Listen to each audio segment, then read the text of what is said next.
Halo guys, kembali lagi di sini dengan saya Muhammad Ajar Aminullah dari kelas 2O Manajemen. Di sini saya akan menjelaskan materi tentang improve kompetensi yang diampu dengan dosen pembimbing saya, yaitu Bapak Sandi Nasruddin Wibowo SEMM. Oke guys, langsung saja ke materinya, cekidot. Oke guys, jadi di sini saya akan menjelaskan jenis dan kategori kompetensi ya. Konsep dan sejarah kompetensi dari sebelah kiri dulu berarti ya guys. Ada Lily Spencer and Sidney Spencer tahun 93. Kompetensi karakteristik dasar perilaku individu yang berhubungan dengan kriteria acuan efektif dan kinerja unggul di dalam pekerjaan atau situasi guys ya. Di bawahnya ada menurut Michelle Armstrong tahun 94, yaitu apa yang orang bawa pada suatu pekerjaan dalam bentuk tipe dan tingkat perilaku yang berbeda. Dan di bawahnya lagi yang ketiga ada praktisi MSDM, deskriptif dan karakteristik seseorang. Nah di bawahnya lagi yang keempat ada Margaret Dale 2003, yaitu menggambarkan dasar pengetahuan dan standar kinerja yang dipersyaratkan agar berhasil menyelesaikan pekerjaan atau memegang suatu jabatan. Terus pindah yang ke sebelah kanan ya guys ya. NCVQ QQ dalam Margaret Dale 2003, potensi atau kemampuan untuk menjalankan aktivitas dalam pekerjaan. Sebelumnya lagi training agensi tahun 88, itu kemampuan untuk menjalankan aktivitas dalam pekerjaan atau fungsi suatu dengan standar kerja yang diharapkan. Ini bawah lagi ada Michelin tahun 93, karakteristik dasar personal yang menjadi faktor penentu sukses tidaknya seseorang dalam mengerjakan suatu pekerjaan atau situasi. Nah yang paling bawah itu ada SK Kepala BKN tahun 2003, kemampuan yaitu kemampuan dan karakteristik yang dimiliki seorang pegawai negeri sipil yang berupa pengetahuan, keterampilan, dan sikap perilaku yang diperlukan dalam tugas jabatannya, sehingga PNS tersebut dapat melakukan tugasnya secara profesional, efektif, dan efisien. Oke guys, lanjut ke slide berikutnya, ada komponen kompetensi. Nah di sini ada 5 ya guys ya. Dari kiri dulu ada motivis, trace, self concept, knowledge, skill. Motivis itu menggerakkan, mengarahkan, dan menyeleksi perilaku terhadap tujuan kegiatan tertentu. Di trace yaitu karakteristik fisik dan respon konsisten terhadap sebagai situasi atau informasi. Di self context yaitu sikap, nilai, dan cerita diri seseorang. Di knowledge itu pengetahuan informasi seseorang dalam bidang spesifik tertentu. Di skill yaitu kemampuan untuk melaksanakan tugas fisik tertentu atau tugas mental tertentu. Ya begitu guys, semoga teman-teman paham. Di slide selanjutnya menjelaskan tentang perlunya kompetisi diperbaiki. Nah itu guys, lihat ada beberapa macam, ada kepercayaan dan nilai, keahlian dan keterampilan, pengalaman, karakteristik personal, ada motivasi, ada isu emosional, dan yang paling terakhir ada kapasitas intelektual. Nah, di sini kepercayaan dan nilai itu terhadap suatu sangat berpengaruh terhadap sikap dan perilaku seorang, ya guys ya. Di keahlian dan keterampilan, yaitu memegang peran penting dalam membentuk kompetensi, dan di pengalaman, itu merupakan elemen penting dalam bentuk penguasaan kompetensi seseorang terhadap tugasnya. Di karakteristik personal, yaitu seorang turut berpengaruh terhadap kompetensi seseorang. Di motivasi, yaitu seorang terhadap suatu pekerjaan atau aktivitas akan berpengaruh terhadap hasil yang dicapai. Di isu emosional, yaitu hambatan dan blok emosional sering membatasi penguasaan kompetensi. Di yang paling terakhir, kapasitas intelektual, yaitu seorang akan berpengaruh terhadap penguasaan kompetensi. Ya guys ya, semoga teman-teman paham dan ngerti. Oke, langsung ke slide berikutnya. Itu ada tingkat perbaikan kompetensi. Ada 3 ya guys ya, bisa teman-teman lihat. Itu ada mulai diperbaiki, agak sulit diperbaiki, dan sulit diperbaiki. Bisa teman-teman baca dan bisa teman-teman pahami. Ada 3 lah. Oke. Terus langsung ke slide berikutnya, ada perbedaan kompetensi dan konsep lain. Nah, di sini ada kompetensi. Merujuk pada, saya jelasin ya guys ya, merujuk pada pendekatan perilaku tertentu dijadikan parameter untuk mampu melaksanakan pekerjaan secara efektif, berhasil, dan unggul superior. Nah guys ya, nah di sini bisa kalian lihat ada komponen kompetensi, pemahaman kompetensi, pengetahuan seseorang, keterampilan perilaku, dan seterusnya guys ya. Bisa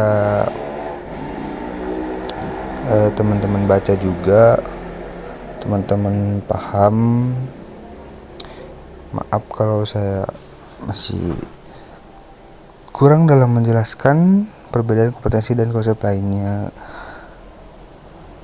Langsung saja guys ya ke slide berikutnya. Di metode penilaian kompetensi ada 3 ya guys ya.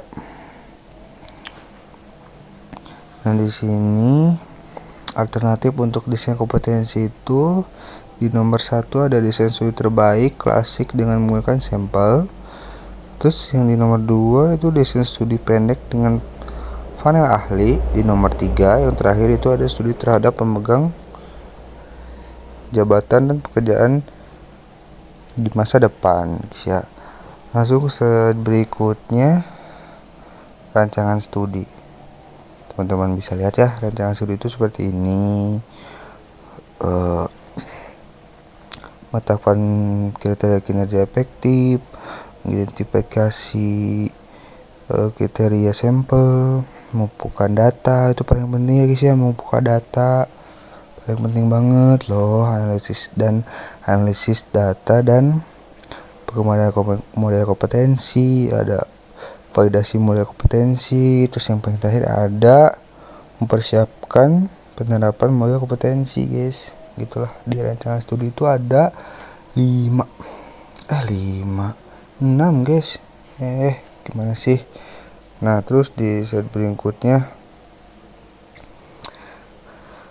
tahap untuk merancang studi kompetensi.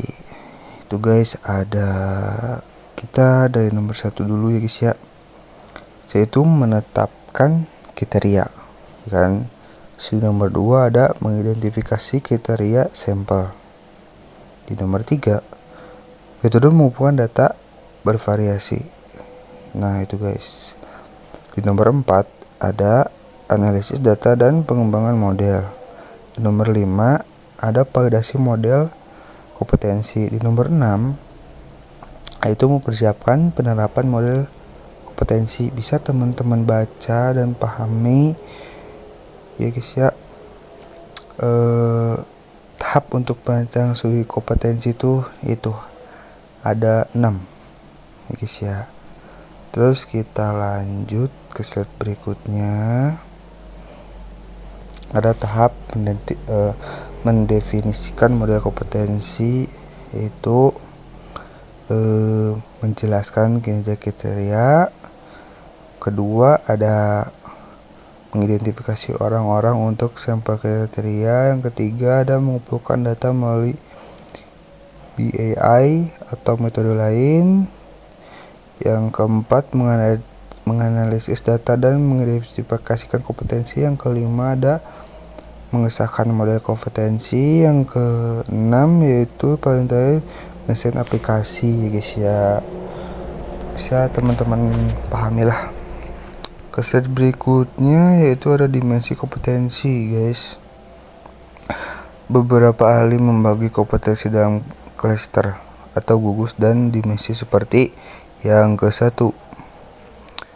Menurut Boyatzis dalam Williams 2002, itu kemampuan manajemen dan tindakan dimensi.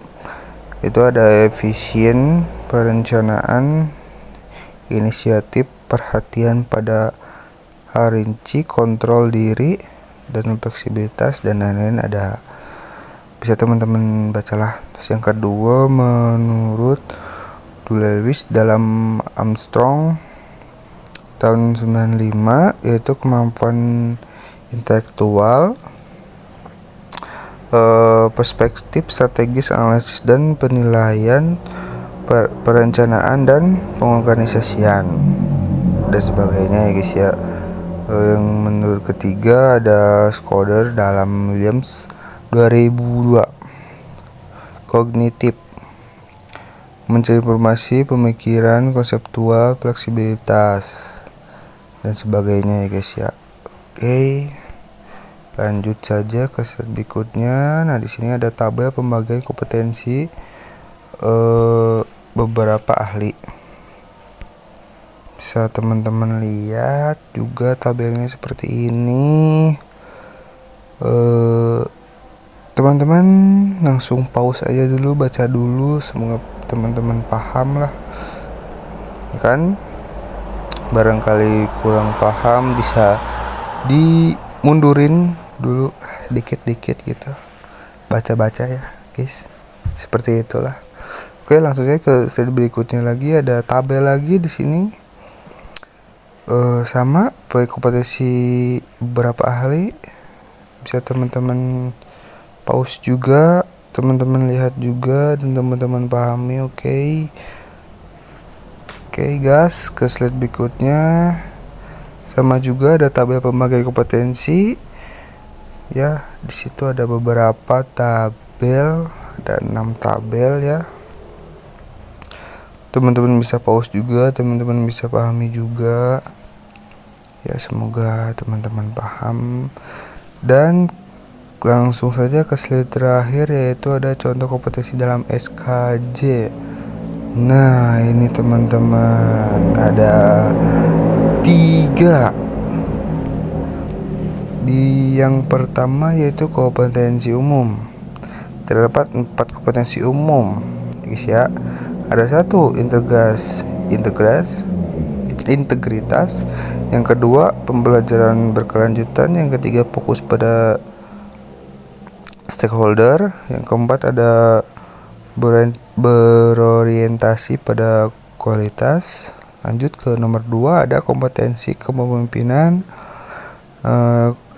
Kompetensi kepemimpinan yaitu yang harus dimiliki oleh pejabat struktural agar mampu memimpin secara efektif. Nah, di sana ada tabelnya guys ya, bisa kalian lihat juga ada tabelnya. Langsung aja ke nomor 3 yaitu ada kompetensi bidang teknis. Nah, di sini dimiliki pegawai berupa pengetahuan, keahlian, dan sikap perilaku untuk melaksanakan tugas sesuai bidangnya. Guys ya, segitu saja mungkin dari saya. Kurang lebihnya mohon maaf. Kalau teman-teman belum paham, silakan mundur lagi ke belakang. Bisa di skip ke belakang lagi. teman-teman baca lagi. Segitu saja mungkin dari saya. Thank you. Oke guys, mungkin sekian dari saya materi tentang info kompetensi. Semoga teman-teman paham, semoga teman-teman mengerti. Terima kasih. Wassalamualaikum warahmatullahi wabarakatuh.